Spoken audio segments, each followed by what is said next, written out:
Nama saya Panugraha, saya akan menjelaskan tentang sistem saraf pusat. Sistem saraf pusat terdiri dari otak dan juga sudut tulang belakang. Nah, yang pertama saya akan menjelaskan tentang otak.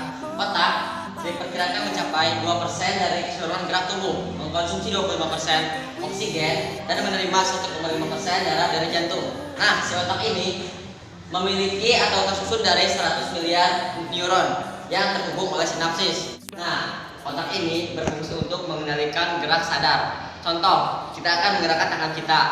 Tangan sebagai efektor. Nah, dikontrol oleh otak sebagai reseptor. Nah, otak ini tangan ini mengirimkan sinyal ke otak. Lalu si otak mengirim sinyal lagi untuk menggerakkan si tangan ini. Nah, itu gunanya otak sebagai sistem saraf pusat. Yang kedua ada sumsum tulang belakang atau medulla spinalis.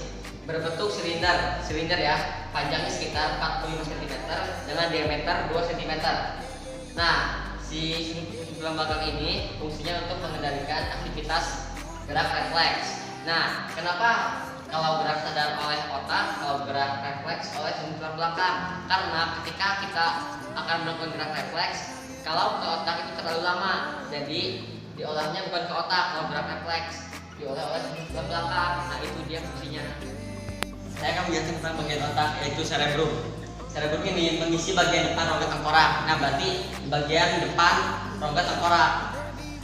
Bagian luarnya disebut substansi abu-abu, dan bisa juga disebut korteks cerebral. Dan bagian dalamnya disebut substansi putih yang disebut basal. Nah, di dalam cerebrum ini ada berbagai area korteks, yaitu area motor primer.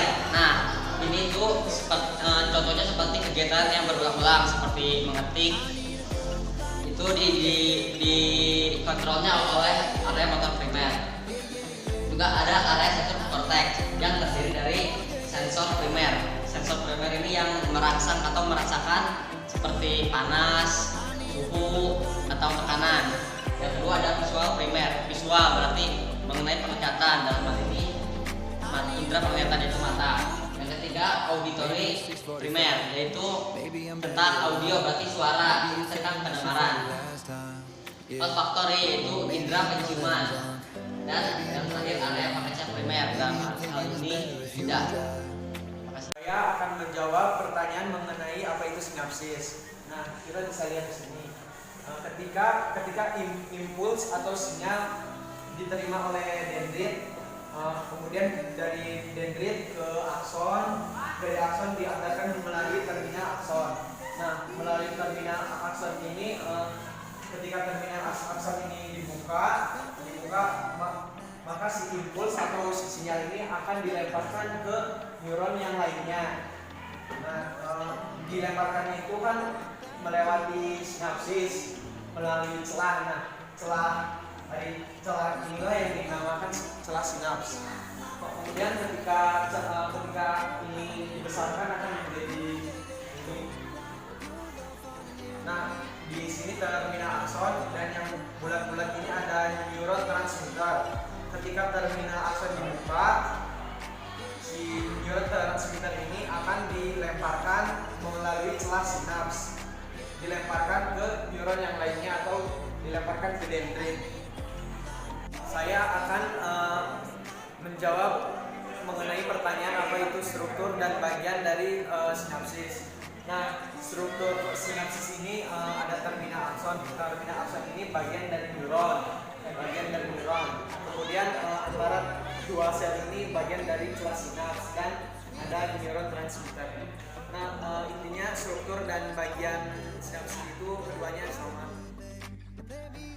Saya akan menjawab mengenai pertanyaan apa itu neurotransmitter.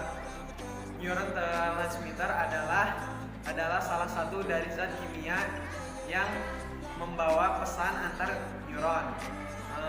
Biasanya neuron pengirim melepaskan sejumlah kecil. Nah, sejumlah kecil itulah yang disebut neuron transmitter. Nah, neurotransmitter sifat-sifatnya ada dua. Yang pertama ada eksitasi. Eksitasi itu untuk meningkatkan impuls atau sinyal. Yang kedua ada inhibisi. Inhibisi itu untuk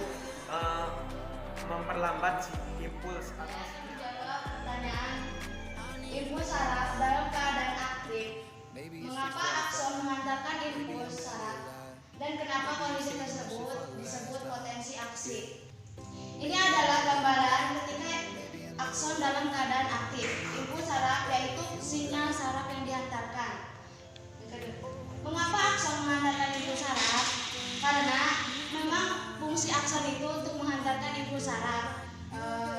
Akson itu kan terdapat dalam neuron yang fungsinya untuk menghantarkan impuls saraf. Bentuknya kan seperti batang, jadi sinyalnya dihantarkan. Dan kenapa kondisi tersebut disebut potensi aksi? Kita lihat gambar ini. Ketika impuls dihantarkan di dalam akson, maka Na plus dan K plus akan beraksi. Otomatis yang tadinya tidak melakukan apa-apa akan beraksi dan aktif. Itulah mengapa disebut potensi aksi. Mengenai sel glia. Sel glia yaitu salah satu komponen utama dalam sistem saraf. Sel glia ini tidak meneruskan informasi dalam jarak jauh seperti neuron. Fungsi utamanya yaitu melindungi atau mendukung neuron. Apakah penyakit bipolar ada hubungannya dengan saraf bipolar? Menurut yang saya cari, tidak ada hubungannya karena penyakit bipolar terkait dengan rasa yang ada dalam tubuh kita, misalnya sedih berlebihan dan senang berlebihan. Itu nyambungnya kepada neurotransmitter atau di bagian sinapsis. Sedangkan saraf bipolar ialah saraf yang mempunyai dua akson dan satu dendrit. Akan menjawab pertanyaan mengenai apa itu sel sekawan dan apa itu fungsinya. Sel sekawan yaitu sel glia utama pada sistem saraf, berfungsi untuk membentuk selubung mielin. Selubung mielin ini berfungsi untuk melindungi akson. Mengenai sistem saraf. Sistem saraf itu suatu sistem koordinasi yang bertugas mengantarkan impuls dari reseptor ke saraf pusat, yaitu otak atau sumber tulang belakang.